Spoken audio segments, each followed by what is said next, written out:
ful smo veseli, da si z nami. Dajmo bit mal skupaj, boljš kot da smo sami. Učni kotiček, na svet za boljši svet. S pravljico v ušesih gremo na potep.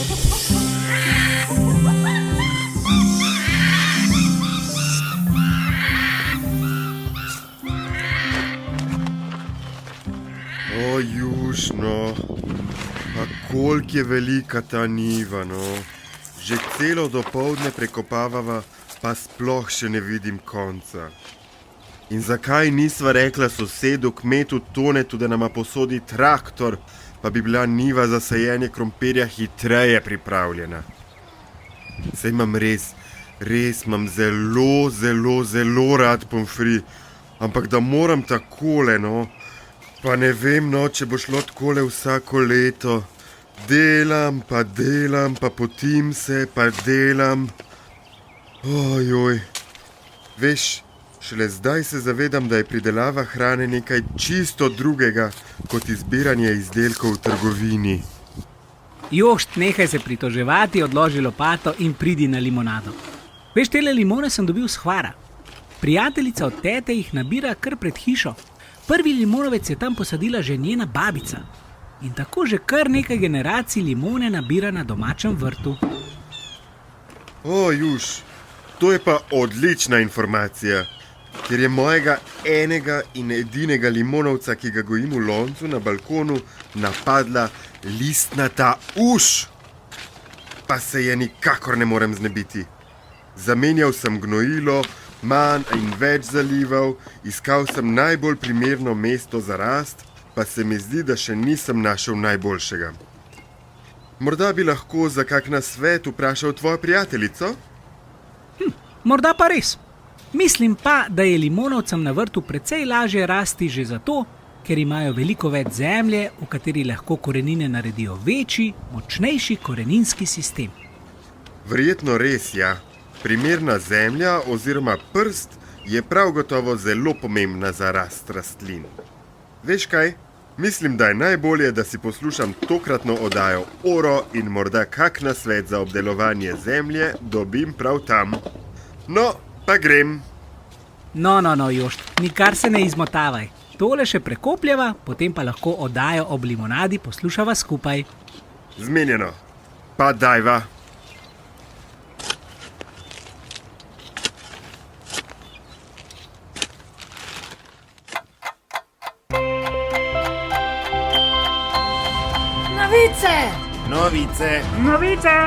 Novice.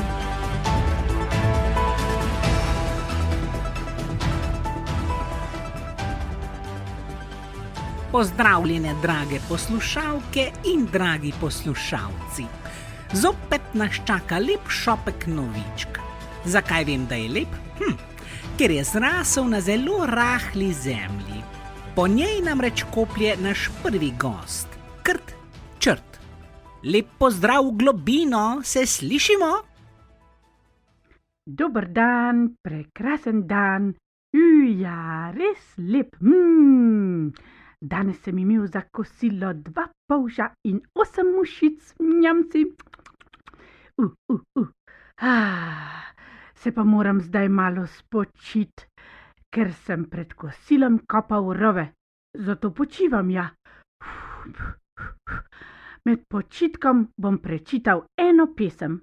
Vem, kaj si mislite? Kako bo pa kaj videl tam pod zemljo? In ali niso krti skoraj slepi? Vse je res. Zato vas vprašam, ste kdaj slišali za Brajevo pisavo? Brajeva pisava ali brajica, ja? Ta je bila narejena za pošiljanje sporočil po noči. Tako smo tudi slepi dobili možnost, da si predajamo sporočila ali pa preberemo kakšno knjigo.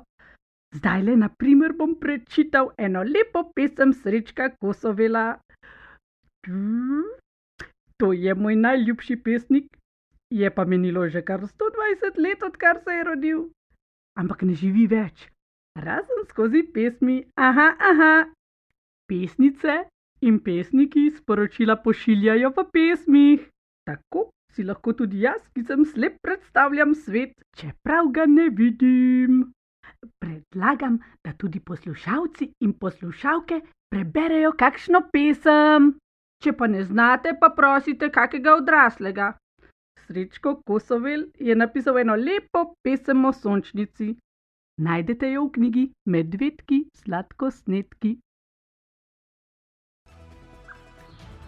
To so bile kulturne novine iz Krtine. Zdaj pa bomo spoznali poklic, brez katerega ljudje ne bi mogli živeti. Pa tudi kakšne živali so mu hvaležne, čeprav bi jaz na prvo mesto najljubših poklicev postavil ribiče in ribičke. Vedno jim kakšna ribica pade ven z mreže. No, kmetom in kmeticam pa pridelkov ni potrebno loviti. Brokoli namreč nima nog, da bi kar pobegnil. Jih pa morajo posaditi, negovati in nabrati. Halo, kmetica Brina. Pozdravljeni z vrta. Danes je tako lep dan, da sem se odločila, da bom sejala najrazličnejše rože. Čeprav kot kmetica skrbim, da pridelam hrano za svojo družino in kar nekaj družin v naši vasi, pa je zelo pomembno, da skrbim tudi za cvetlice. Ne le zato, ker mislim, da je miza s šopkom veliko lepša, pač pa je potrebno nahraniti tudi čebele.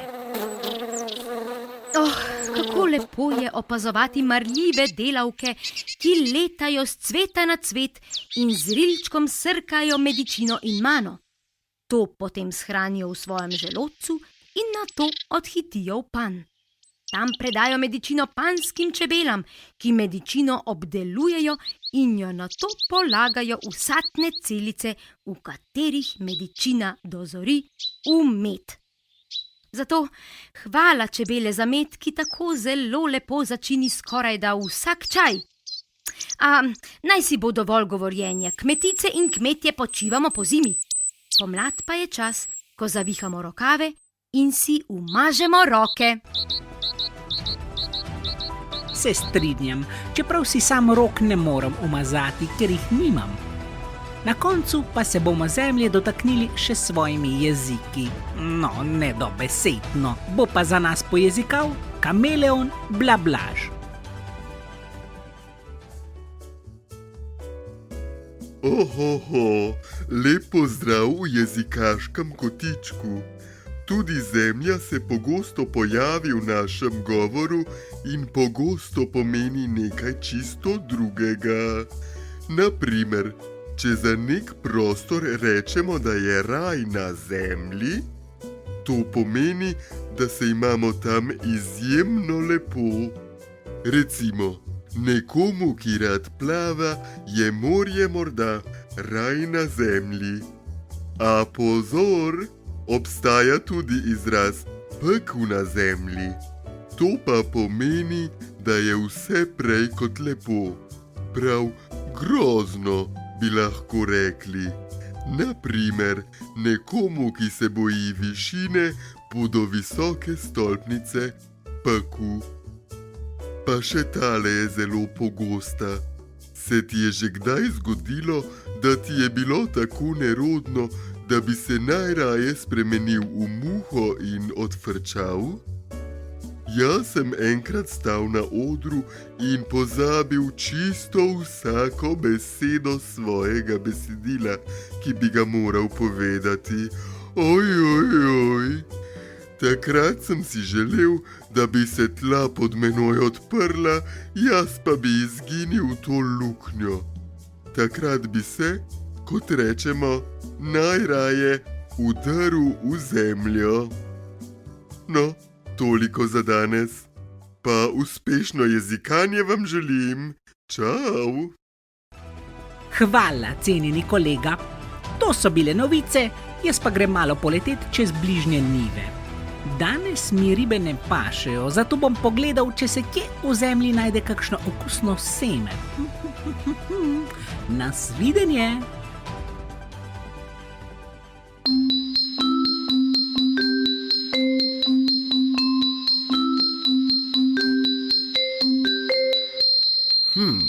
Uganke.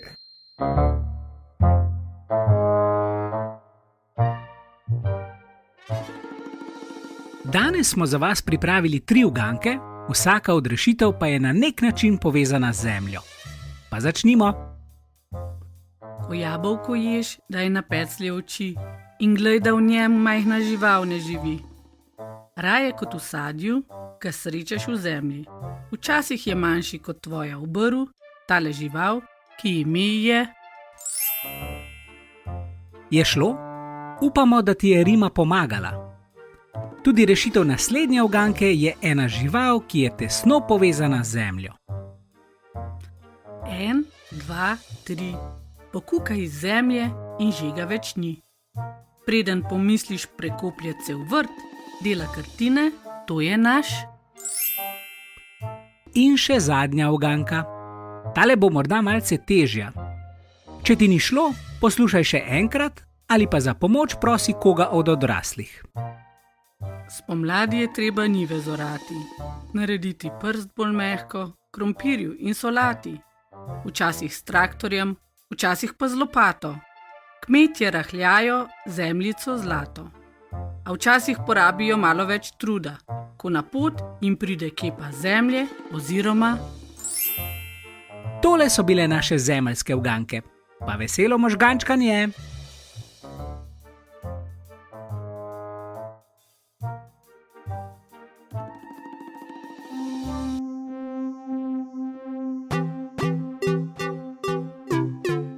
Za boljši svet.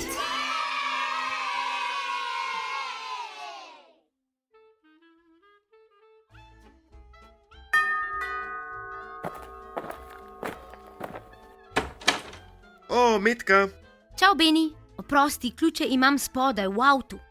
Ga grem preparkirati, ti pa prosim daj v stanovanje tele rože. velja. Wow, kakšne kul rastline. Končno bo tudi v tem stanovanju malo zelenja. Sem že nazaj. Ej, ne morem verjeti, da bova sostanovalca. Ej, ja, super bo. Vidim pa, da si s sabo prinesla še nekaj cimrov. Misliš, tele rastline, a jih je preveč? Ne. Obožujem lončnice. Ampak ne znam skrbeti za njih, zato jih nisem imel do zdaj. Jaz tudi nimam pojma, kako jih je treba zalivati in te zadeve. Mami mi jih je dala, preden sem se preselila. Uf, no, potem morava pa čim prej nujno ugotoviti, kako se dela z njimi. To je velika odgovornost. A že googlam. Tale velika je monstera. Ojoj, monster po angleško pomeni pošast. Hehe, tale ti ne bo naredila nič hudega. Potrebuje sončno svetlobo, ampak ta ne sme biti neposredna in močna. No, potem je najbolje, da je v tem kotu. Najbolje se bo počutila, če bo njena prst ves čas rahlo vlažna. Zalivajte jo z vodo s temperaturo zraka. Ok, ravno prav. Od včeraj imam še en vrč vode na mizi. Kaj pa tale mala rastlina? To pa je fikus Benjamin. Tako je pa tudi meni ime. Mislim, da bova super prijatelja. Potem je najbolje, da je pri tebi v sobi, ker ima rad svetle sobe, kjer ni prepiha. Jaz pa ves čas nekaj zračim. Če mu kaj ne bo všeč, ti bo to takoj povedal. Na listih se bodo pojavile rjave lise in počasi se bodo posušili in odpadli. Uf, tega pa ne bi želel. Dobro bom skrbel zanj. Ej, ampak, a ni tale lonček malce premajhen zanj? Možno, jo. Piše, da ga je treba na vsake par let presejati v večji lonec. No, odlično. Kaj pa tale kaktus? Kako pa bova skrbela za njega? Za kaktuse pa sploh ni treba skrbeti. Ne verjamem. Dej preveri. Poleti jih zalivamo 2-krat mesečno, pozimi pa nič. Samo odmaknemo jih od radiatorjev.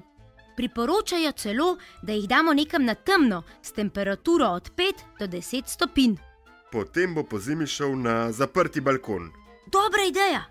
Ej, saj je lepo, da skrbiva za rastline, ampak mislim, da je čas, da poskrbiva tudi zase. Jaz sem že tako lačna. A bi skuhala špagete? Ja, pa rastlinsko omako. No, Samo da ne bo kakšen kaktus noter. Ja.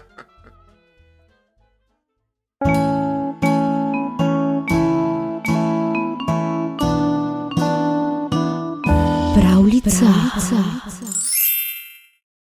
Danes je dan za pravljico o črvu Danetu, pa malo o njegovi sestrici Marti in o tem, kako so črvi ugotovili, kdaj lahko pokukajo na površje.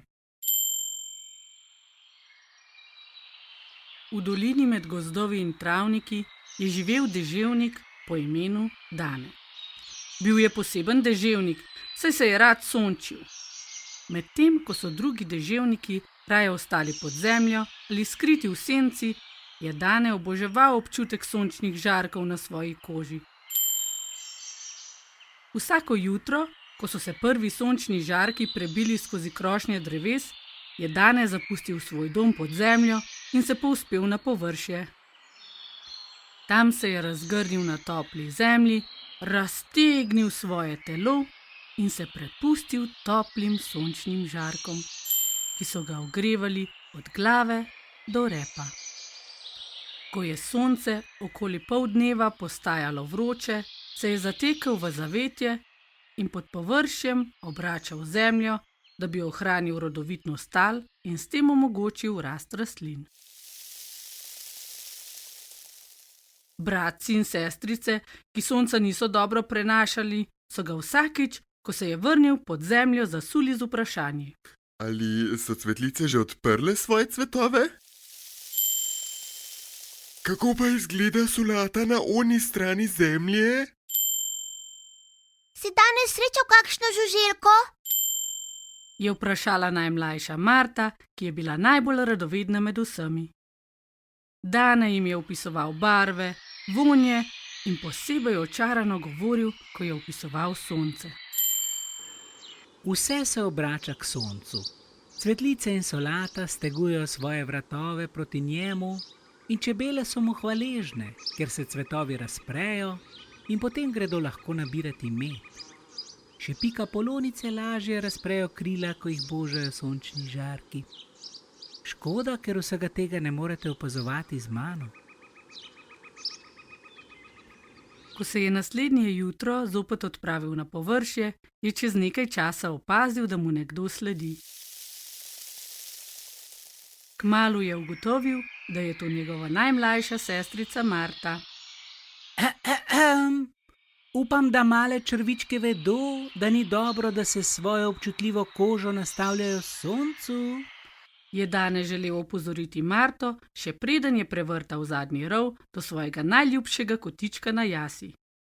Marta se ni zmenila za opozorila in mu vedoželjno sledila, se je želela spoznati pika polonico, metulja, majskega hrošča ali kobilico. Toda, ko sta Dane in Marta prilezla na površje, sonca sploh ni bilo. Vse je bilo mokro in niti ena žuželka ni brenčala po zraku. Marta se je ozirala levo in desno, potem pa ugotovila, da je sploh nič ne peče in je zato začela raziskovati svet, ki ga doslej ni poznala. To je čudovito! Pridite vsi! Je vabila vse svoje sorodnike, prijatelje in prijateljice. Travnik se je spremenil v pravo zabavo za deževnike. Rili so pod zemljo, lezli po kupčkih gor in dol ter se namakali v lužah. In nikogar ni prav nič peklo po koži. In tako je bilo odslej. Deževnike še danes največkrat lahko srečate na površju ravno takrat, ko dežuje. Morda so prilezli na površje, da spoznajo prav tebe. Če pa kdaj srečaš kakega deževnika ob sončnem dnevu, je to zagotovo Dane. Pa previdno, da kakega ne pohodiš, ko s prijatelji skačeš po lužah.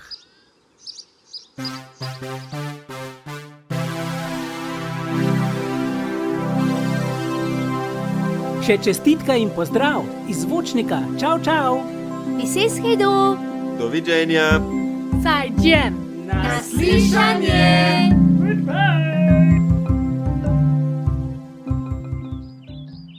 Sta se fanta kaj javila? Ja, pijeta limonado. Menda sta že čisto vse prekopala. Pridna. Jaz pa sem vesela, da imam še toliko ozimnice, da še ne razmišljam o vrtičkanju.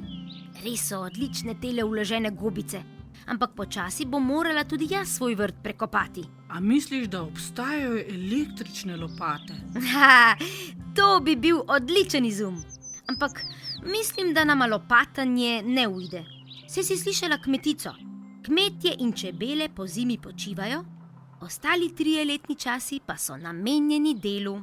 Ko bi mi vsaj Krt pomagal. Ali pa črva, Dane in Marta. Toliko dela, prekopavanje, sejanje, zalivanje. Upam, da zalivaš z deževnico. Seveda, od lani imam zbiralnik. Res je pomembno, da skrbimo tudi za vodo. Ampak več o tem v naslednji oddaji Oro, ki bo povsem vodena. Pripravi plavutke in maske, se slišimo kmalu.